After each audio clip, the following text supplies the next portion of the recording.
The email arrived late at night, just as I was closing my laptop after another exhausting day at work. The subject line was simple but unsettling. "You need to see this." My uncle had sent it. I clicked. The video was shaky, clearly filmed in secret, but I didn't need high resolution to recognize the people in it. My parents and my brother, Jacob, sitting around the kitchen table in Phoenix. The same house they still lived in, the same house I had been paying for. The Arizona sun streamed through the windows, casting everything in a golden glow, making it look warm, familiar, a cruel contrast to the words that followed. My mother's voice came first, dripping with resentment. She spoke as if I were nothing more than a financial obligation, someone who owed them for simply existing. After everything they had done for me, she said, paying the mortgage was the least I could do. Jacob scoffed. He laughed, mocking me, minimizing everything I had done. He said I walked around like I was doing them some huge favor, and then the final blow, my father's silent nod, not a word of disagreement, just quiet approval. The man who had raised me, who had always been the one steady figure in my life, agreed with them. I felt the blood drain from my face. I watched the video again and again. The first time, I was frozen in place, unable to process what I was hearing. The second time, the betrayal settled in my chest, heavy and suffocating. By the third, all I felt was clarity. For 4 years, I had been paying their mortgage behind the scenes, something they never even knew. When my father's real estate business collapsed, and they were weeks away from foreclosure, I had stepped in. Not because they had asked me to, but because I thought it was the right thing to do. At 28, I had built a career they never respected. Software development, a men's field, as my mother always called it. They had wanted me to join the family business to help Jacob run things, but Jacob had run the business into the ground within 2 years, and when they needed saving, I had created Evergreen Investments, LLC, a silent entity that purchased their mortgage and became their lender. They thought they were paying a bank. They never even realized they were paying me. I had kept them in that house. I had covered over $270,000 in payments while they had contributed a fraction of that. And they didn't just take it for granted. They believed I owed it to them. I opened my laptop, pulled up my financial records, and stared at the numbers. Every payment, every transaction, proof of what I had done, proof of what they had never appreciated. Then I pulled up the mortgage agreement. There it was, the purchase option clause, the one my financial advisor had insisted I include. Just in case, she had said, I hadn't thought I'd ever need it. Now it was the only thing keeping my hands from shaking. This wasn't a misunderstanding. This wasn't a moment of bad judgment. This was who they really were. I wasn't going to confront them. I wasn't going to beg for an explanation. I wasn't going to ask for an apology. I was simply going to stop paying. The next mortgage payment was due in 2 weeks. For the first time in 4 years, I wasn't going to cover it, let them think everything was fine. Let them go about their lives, laughing at me behind my back. Let them believe I was still their fool. The betrayal didn't stop with the video. The next morning, a new email from Uncle David sat in my inbox. No subject line, just an attachment. My gut twisted as I opened it, already knowing what I was about to see.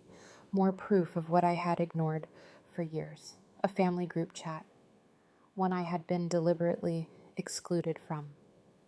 The title alone, Family Finances, sent a slow burn through my chest.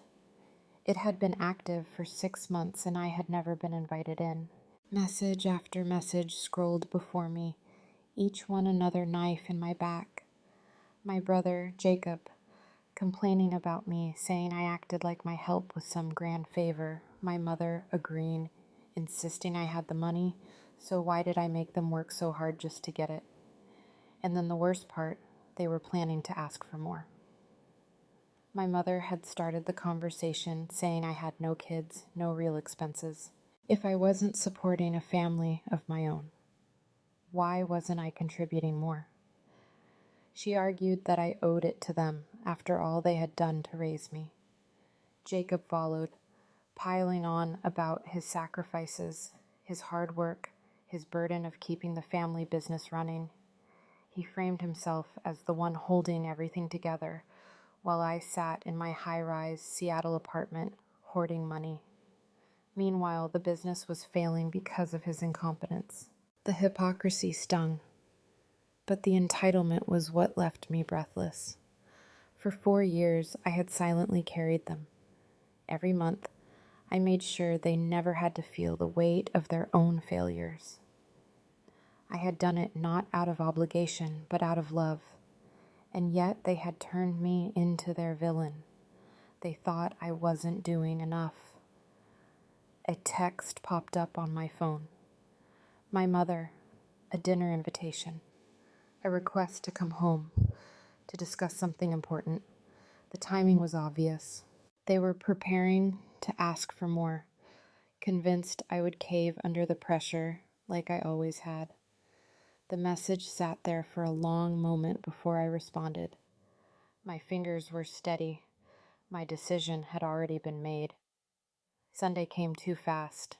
The Phoenix heat was thick, pressing in as I drove up to the house I had been paying for, the house they believed was theirs, the house they were about to lose without even realizing it. The door opened before I could knock. My mother smiled warmly, her bracelet catching the light, a new one. Another purchase made, while they continued to drain me, while they sat in secret chat threads, complaining that I wasn't doing enough. Jacob sat at the dining table, exuding his usual self-importance. His business attire was as polished as ever, the kind of image management that masked failure beneath a crisp, buttoned-up appearance. My father sat at the head of the table, flipping through bank statements. They had prepared for this, rehearsed their lines, built their case before I had even arrived. Dinner was an orchestrated performance. They started with gratitude, reminding me of their sacrifices. My career, my education, my success, all of it, they implied, was because of them. Their hard work, their dedication as parents, their years of struggle to provide for me. Then came the real reason I was there. An extra $20,500 a month. It was framed as reasonable, necessary, a small ask considering my salary. Just a little more to help to ease the strain, to do my part. I let the words settle, let the weight of them press against my skin. Let them believe I was considering it. The reality of what they were asking was almost laughable. They wanted more while having no idea that I had already given them everything. For 4 years, I had covered the mortgage, over $6,000 a month. They had paid a fraction, yet they had convinced themselves I was the selfish one. And in 9 days, they would miss a payment for the first time. They had no idea.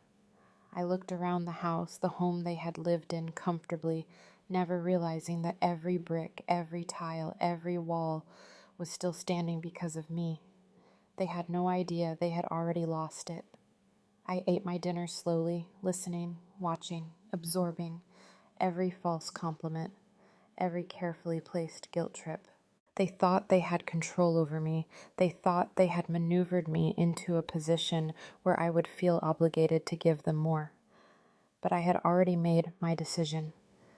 I set my fork down carefully, looked at my family, the people I had spent my life believing I owed something to, and responded with a quiet, neutral expression. I told them I would think about it. I meant it, but not in the way they expected. The moment I walked out of that dinner, I knew there was no turning back. For years, I had convinced myself that family meant unconditional support, that I was doing the right thing by helping them, by making sure they were comfortable, by silently paying for their survival while letting them believe they were in control. But that illusion had been shattered. My mother's voice from the video still rang in my head, laced with resentment as she insisted I owed them. Jacob's laughter, his easy dismissal of my contributions, haunted me like an echo that refused to fade. My father's silent nod, the final confirmation that he saw me as nothing more than a resource to be tapped. I had already made my decision. For the first time in 4 years, I wasn't going to pay the mortgage. The next morning, I called Vanessa, my financial advisor. She had helped me structure the Evergreen Investments deal years ago when I decided to buy the house and let my parents believe they were still paying a bank. When I told her I wanted to activate the purchase option clause, she didn't sound surprised. The contract had always been clear. If they missed a single payment, Evergreen Investments had the right to take full ownership. They would no longer be homeowners. They would become month-to-month tenants. I had once added that clause as a formality, never thinking I'd have to use it. Now it was the key to setting myself free. I gave Vanessa the go-ahead. If they missed the payment, I wanted to proceed immediately. No warnings, no second chances. I thought that would be the final step, that I would simply wait, let them fall into the consequences of their own entitlement. But I had underestimated them. 3 days later, Uncle David sent me another email, another set of screenshots. This time, it wasn't just them mocking me or feeling entitled to my money. This was war. They had somehow found out about Evergreen Investments. I didn't know how. I had been careful, meticulous, secretive, but I had let my guard down somewhere. And now they knew. And instead of realizing I was the one who had saved them, they had convinced themselves of something else entirely. They thought I had been stealing from them. I read the messages, my breath coming slow and even as the words carved deeper wounds than I thought possible. Jacob was furious, convinced I had manipulated them, that I had taken their home from under them. My mother was ranting about how I had been lying to them for years, how I had made money off their struggles, and then came their plan. They weren't going to confront me. They were going to blackmail me. If I didn't give them more money, they would make my life a nightmare. My mother planned to tell family and friends that I had tricked them into signing away their home. She wanted to turn everyone against me, to make me look like the selfish, heartless daughter who had betrayed the people who raised her. Jacob had another strategy. He wanted to reach out to my company, spread rumors about me. He had already started making calls to mutual connections, dropping hints that I was mentally unstable. That wasn't enough for him, though. He wanted to go further. He wanted to suggest I had been stealing company resources. He knew nothing about my actual job, but that didn't matter. A well-placed rumor in the right ears could end my career. I sat there, staring at the screen, reading their words over and over again. I waited for the rage to come, the kind that would make me want to storm into their house, to scream, to demand answers, but it didn't. Instead, I felt something colder, something sharper, something I had spent years believing that my sacrifices meant something, that even if they never thanked me, even if they never truly appreciated me, somewhere deep down they loved me. But family doesn't do this. Family doesn't plot your destruction behind your back. Family doesn't scheme to ruin your livelihood over money. Family doesn't turn on you the moment they realize they can't control you. They weren't family. They were leeches, users, parasites wearing the mask of family. And I was done. Sunday came, and I walked into their home like nothing had changed. I sat at the table, ate my dinner, listened to my mother's carefully worded complaints about finances, watched my father nod along, heard Jacob brag about his business acumen, as if the company wasn't already failing. And all the while, I knew. They thought they had control over me. They thought I was still blind to who they really were. They thought I was walking right into their trap. But I let them believe it. I let them think they had won. The mortgage payment was due in 6 days. Let them keep pretending everything was fine. Let them keep digging their own graves. I was already standing at the edge, waiting to bury them. The mortgage payment deadline passed, and for the first time in 4 years, I did nothing. No quiet transfer to cover their shortfall.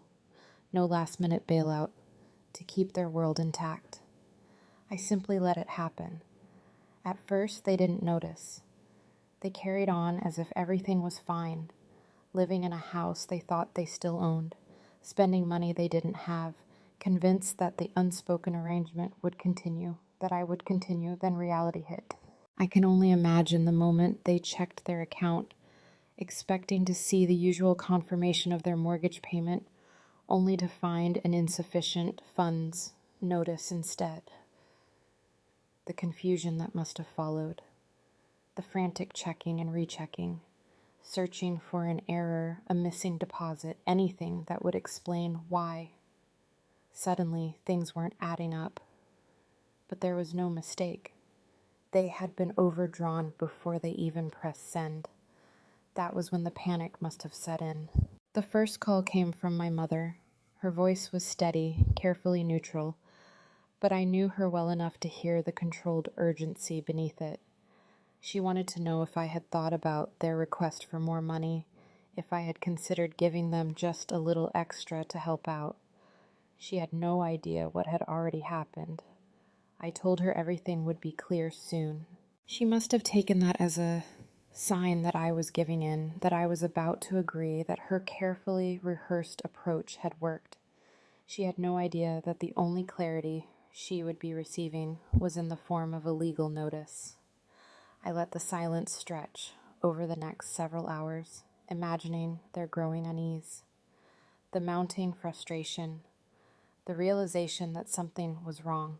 Maybe my father sat at the kitchen table, sifting through bank statements, trying to pinpoint what had gone wrong. Maybe my mother paced, already forming excuses, manipulations, strategies. Jacob, no doubt, would be cursing, throwing blame at everyone but himself. Then the email arrived.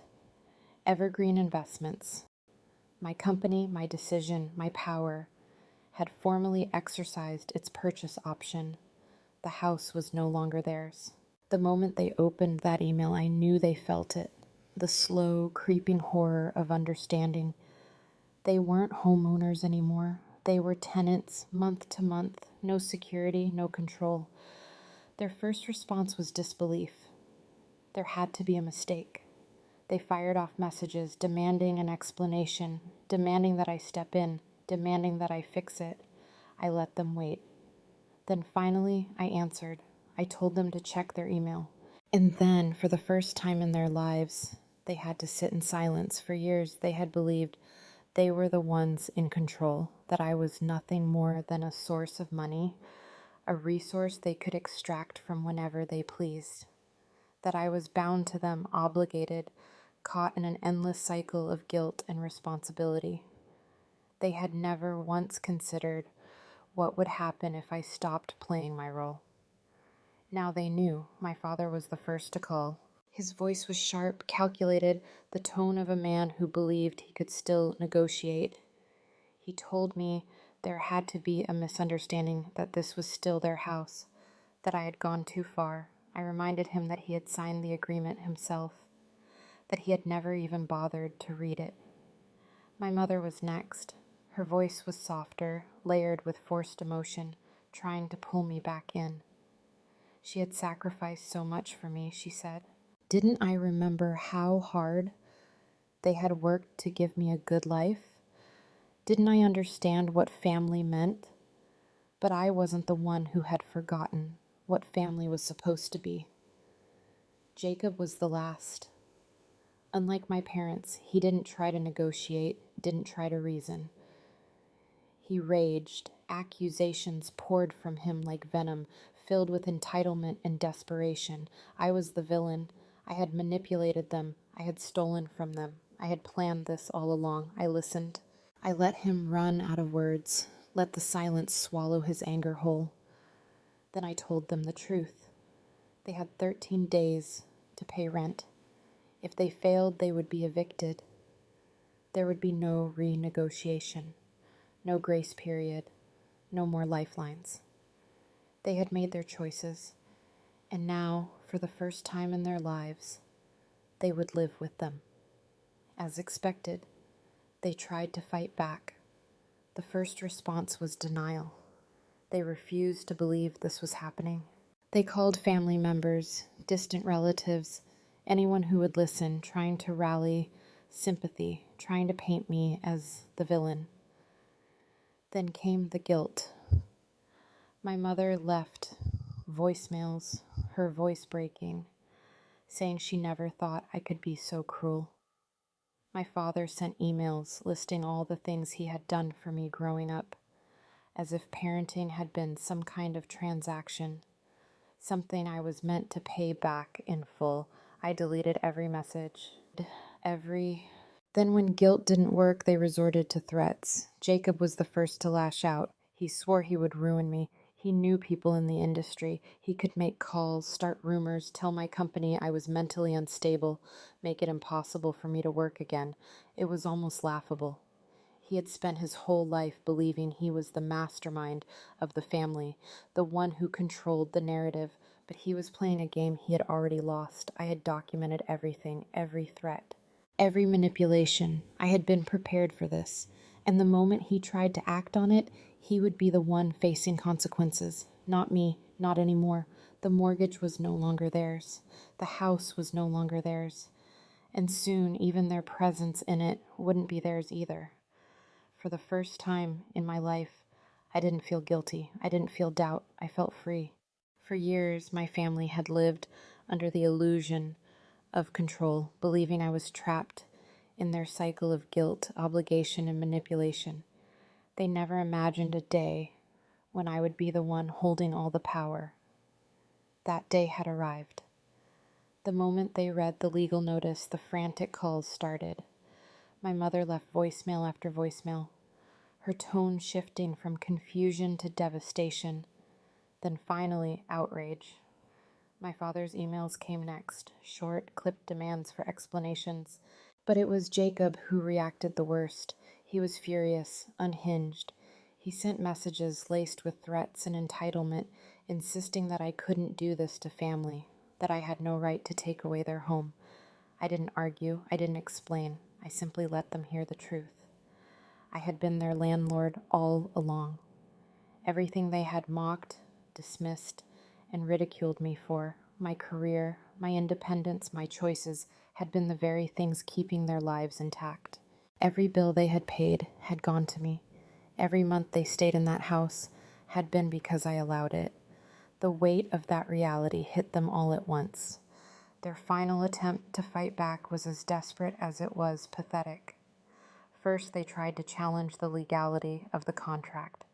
My father, who had never even read the fine print of the agreement he had signed, suddenly wanted to argue its terms, but the documents were ironclad.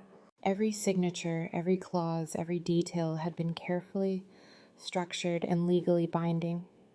They had given up their rights to the house the moment they had defaulted. Then came the blackmail attempt. Jacob, still convinced he could turn the tide, started reaching out to industry contacts, whispering rumors, planting seeds of doubt about my mental stability. He claimed I had been using company resources for personal investments. He thought he was being strategic. He had no idea I had already reported him. Every threat he had made, every text, every email, every voice message had been documented. I had prepared for this moment before they even realized they had lost. When he made his move, I forwarded everything to his employer, to his industry board. The investigation was swift. His real estate license was revoked. He had tried to ruin me. Instead, he had destroyed himself. With no legal options left, no threats remaining, they faced the inevitable. The final eviction notice was delivered. They had 30 days to vacate. For weeks, I received calls, texts, and emails filled with desperation. My mother begged for one last chance, one final plea for mercy, but there was no more mercy to give.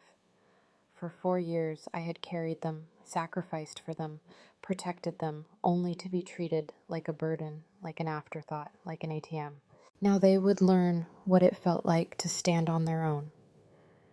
They packed their belongings and moved into a small apartment across town, a downsize that should have happened years ago. The house was mine, but I didn't keep it. I sold it for a profit, a final fitting end to a story they had written for themselves. And with that money, I funded something better, a foundation to help victims of financial abuse. Because breaking free isn't just about walking away. It's about turning your pain into power. The house was empty, but for the first time, it didn't feel like a place filled with anger or betrayal. It just felt like a house. 4 walls and a roof, nothing more. 3 months had passed since my family had left, since the last plea, the last accusation, the last desperate attempt to pull me back into their control. I had spent those months in silence, blocking their calls, ignoring their messages, rebuilding myself in the absence of their voices. But something inside me had changed. For so long, I had held on to the weight of what they had done, replaying every insult, every betrayal, every moment where they made me feel like I wasn't enough, like my only worth was in what I could provide. But now, standing here, I realized something else. They weren't just cruel, they were lost. I had spent my life trying to earn their love through giving. They had spent their lives believing love came with conditions. We were all victims of the same cycle. For the first time, I saw them not as villains, but as people who never knew how to love in a way that wasn't transactional. And I didn't want to carry that pain anymore. I had already decided to sell the house, to use the money for something greater. But now I made another decision. I wouldn't erase them. I reached for my phone, the one where their numbers had sat in my blocked list for months. My mother, my father, Jacob. I hovered for a moment, my finger hesitating. Then slowly, I unblocked them. I wasn't doing it for them. I was doing it for me. Forgiveness wasn't about letting them back in. It was about freeing myself from the burden of resentment. I sent a message, short, simple, with no expectation of a response. I hope you're okay. I'm moving on, and I hope you do too. There would be no grand reconciliation, no tearful reunion. But this was enough. I stepped outside, locking the door one final time, knowing I was truly finally free. Not because I had won, but because I had let go. Evelyn's story is a powerful reflection of financial manipulation, toxic family dynamics, and the power of setting boundaries. Many people today face similar struggles, being expected to provide for family at the expense of their own well-being, being guilted into giving more, or being made to feel like their worth is tied to what they can provide rather than who they are. The biggest lesson from this story is that helping others is noble, but it should never come at the cost of your self-respect. If your kindness is being exploited, if your generosity is met with entitlement instead of gratitude, then it's time to reassess the relationship. Love and support should not be transactional. Setting boundaries is not cruelty. It's self-preservation. It's okay to say no. It's okay to walk away from relationships that drain you. And most importantly, it's okay to forgive without returning to a situation that hurt you. Your value is not defined by what you give. True self-worth comes from choosing yourself, not out of selfishness, but out of the understanding that you deserve peace too. Subscribe for more stories like this.